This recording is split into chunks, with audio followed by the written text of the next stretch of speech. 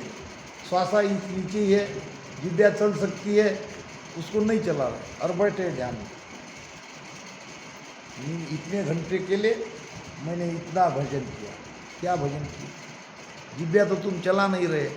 यहाँ तो जिब्या को कऊ यानी उताविड़ होना पड़ता। उताविड़ यानी कितना नाम लूँ कितना न लूँ, ऐसा जिब्या में लगना चाहिए। इसको कहते हैं उताविड़। ऐसे जोर जोर से रसना से राम राम करोगे तो प्राण वायु का मिलना कम हो जाएगा, वैसे ही वो रसना थक जाएगी और फिर ये नाद पीछन से चढ़ेगा। थक जाएगी तो कुछ ही देर के लिए थकेगी और तुम प्राणवायु लोगे, क्योंकि बिना श्वास लिए नहीं रहेंगे और रसना चलेगी। तो ऐसे ही रसना चलाते रहो, थकाते रहो, चलाते रहो, थकाते रहो। सुरती और मन को नाभि में लगाते रहो। एक बताना भूल गया, जो छूट गया था विषय, कि वो अजप्पो संग करे।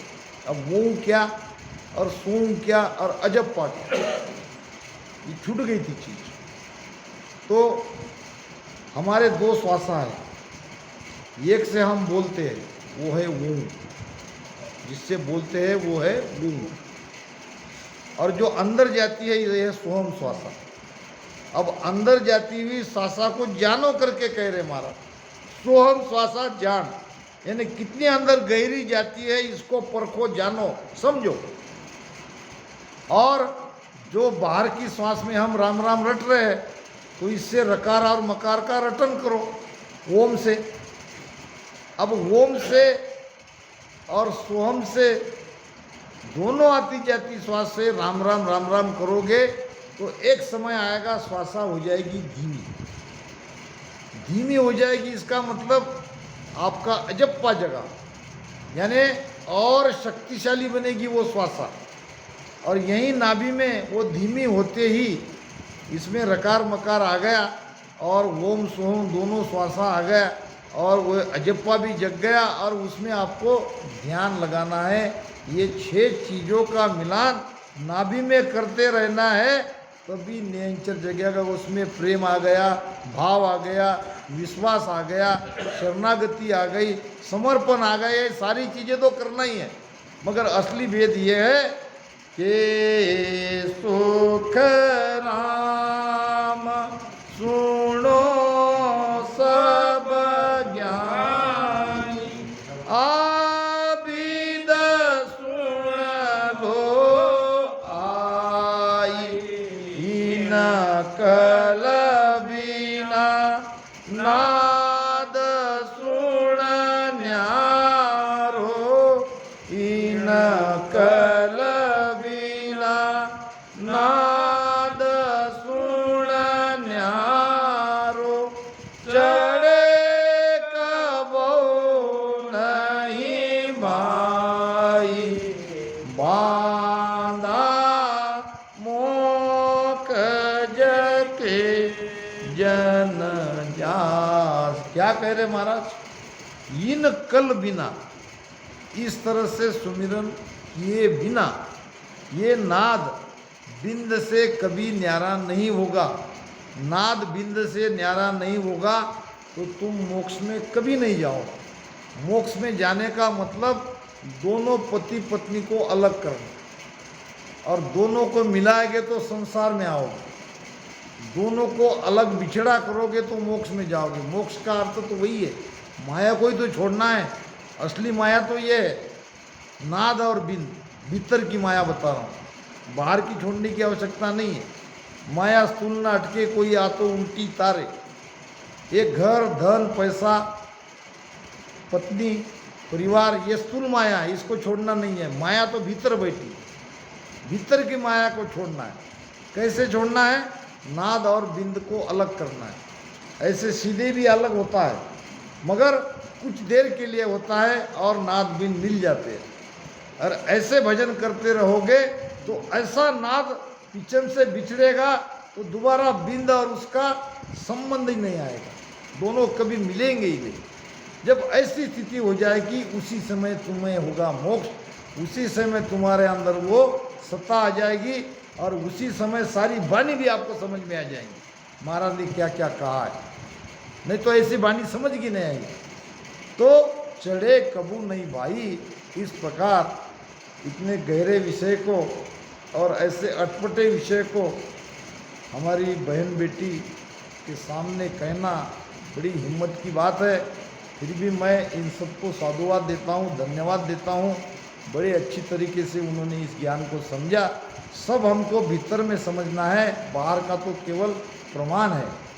तो इस प्रकार बांधा मोक जके जन जासी, कई दिनों की मेरी इच्छा आज एक कवला गांव में पूरी हुई कि ये विषय मैं कब आपके सामने रखूं, क्योंकि इसमें सार है, गर्भगई ज्ञान है, सारा भेद इसमें खुलता है।